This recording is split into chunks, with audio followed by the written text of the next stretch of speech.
interesse de quem preside o país.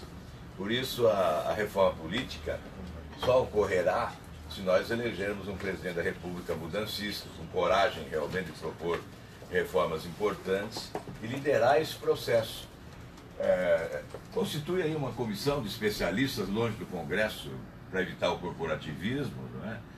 Assina um pré-projeto e encaminha o Congresso Nacional para o debate e, eventualmente, a aprovação. Aí sim nós podemos ter um novo modelo político e discutir todas essas questões essenciais, inclusive o financiamento de campanha.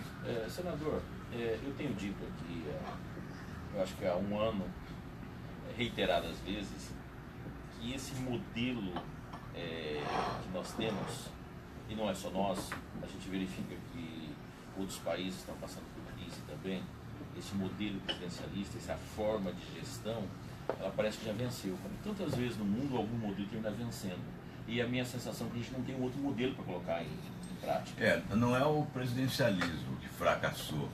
Os governantes fracassaram, porque adotaram o balcão de negócios como sistema, né? O sistema não é o presidencialismo, é o balcão de negócios, do aparelhamento do Estado, né? Do loteamento dos cargos, da promiscuidade absoluta, né? Relação desonesta, da compra da consciência, compra dos partidos, compra dos votos no Congresso. Começa na eleição, né? Para ter maioria já começa a negociação ali. Exato, mas aí depende do presidente, honesto ou não honesto, corajoso ou acovardado, e inverter esse processo. Eu acho que nós temos que ter esse sistema presidencialista ainda para promover as mudanças, reformas, e aí sim, depois de um mandato do presidencialismo mudancista, que nós poderíamos discutir o parlamentarismo.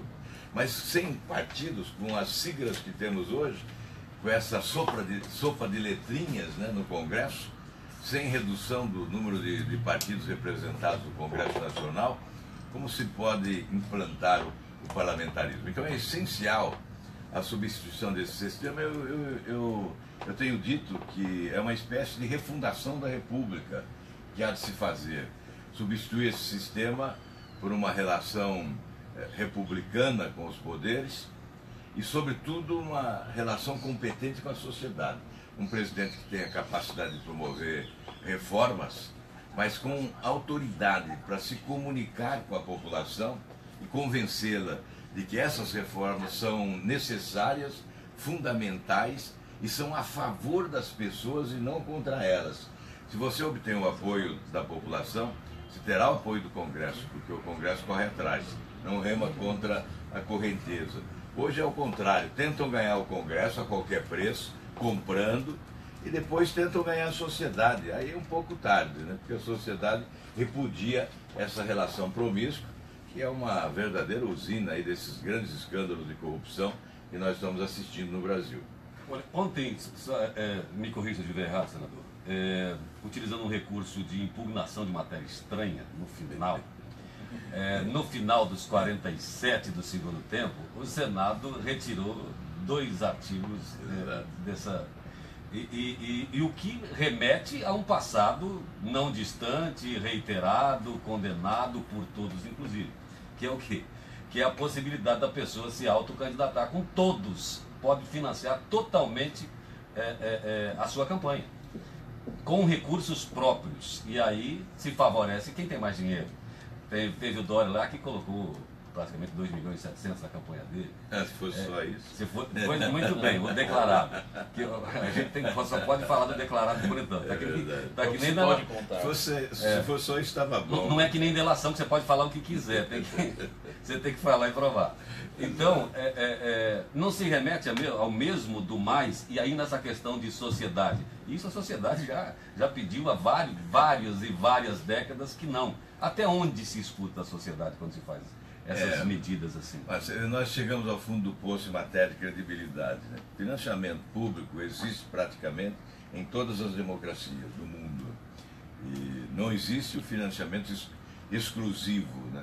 Mas ele existe. Nas principais nações democráticas, o financiamento público existe. Mas discutir nesta hora no Brasil é um escárnio, é uma afronta. Um dia, quem sabe, a população vai entender que é melhor o financiamento público porque evita exatamente essa corrupção do Caixa 2, não é? Obviamente nós temos que ter mecanismos de fiscalização rigorosos, né? Mecanismos rigorosos de fiscalização e no controle. Brasil não funciona absolutamente nada. Agora, o que se fez nada. o que se fez ontem lá no Senado, né, foi o jeitinho brasileiro. Aquilo não existe. Existe a impugnação de matéria alheia, no caso Impugnação de matéria estranha, gostei do nome, inclusive. Matéria estranha, em medida provisória, mas não num projeto de lei, né, num projeto de lei que veio da Câmara. O Senado julgou que havia matéria estranha, impugnou para não voltar, porque se voltasse não haveria tempo da sanção. Mais uma pergunta, não é proposital isso, senador? Porque o que a gente vê é o seguinte, esse arranjo de última hora parece que é programado. É para não, olha, fizemos porque não tinha tempo. Na verdade, não fizeram porque não tiveram competência. Inicialmente na Câmara, em razão do número de partidos, são 28 partidos instalados na Câmara dos Deputados. Cada partido defende o seu interesse, aquilo que lhe é mais adequado, e não se chega ao consenso. Então, a maior demonstração de que nós precisamos de uma reforma do Estado brasileiro, que não é só do Executivo, é também do Legislativo, é exatamente esse impasse que originou a discussão da reforma política, da propalada reforma política. Então, está demonstrado, esse sistema não funciona. É preciso reduzir o número de partidos, e eu advogo não só a redução do número de partidos, e essa música aqui não faz bem aos ouvidos da maioria dos políticos, né? Eu advogo a redução do número de políticos, de senadores, de deputados federais, de deputados estaduais e de vereadores. Olha, esse é um Mas compromisso. o repasse, o senhor defende também a diminuição do repasse ou só o número de parlamentares? Do repasse do quê? O repasse constitucional. É porque nós temos Não, é claro que se você reduz, é para economizar. Mas tem que reduzir, a redução do repasse constitucional pode ser feita a qualquer momento, independente, inclusive, da redução do número de parlamentares. Mas você não vai conseguir reduzir o repasse, porque você não terá o recurso suficiente para manter. Então você tem que reduzir o número de senadores em 1/3. Por que 3? Por que não só 2? Não é por Estado. Lá na Câmara, redução de 20. Quando eu fui deputado federal, eram 323 deputados. Hoje são 513. E restabelecer, inclusive, a representatividade autêntica, porque alguns estados são mais representados do que outros. Roraima, por exemplo, um parlamentar fala por 50 mil habitantes. Lá em São Paulo, um parlamentar fala por mais de 600 mil habitantes. No Amapá, eu acho que não chega a 20 Exatamente. Então, é uma desproporção. Isso vem do pacote de abril de 77, no período autoritário. Não se conseguiu até hoje reequilibrar a representação popular. Então, é redução para a economia.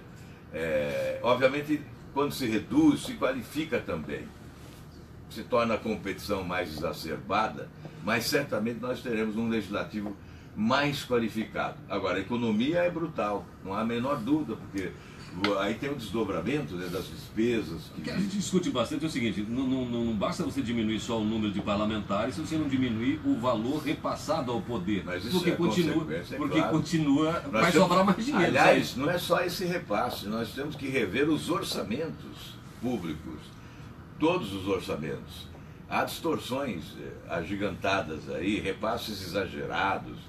Do tempo que eu fui governador do Paraná para hoje, o percentual de recursos repassados à Assembleia Legislativa foi multiplicado.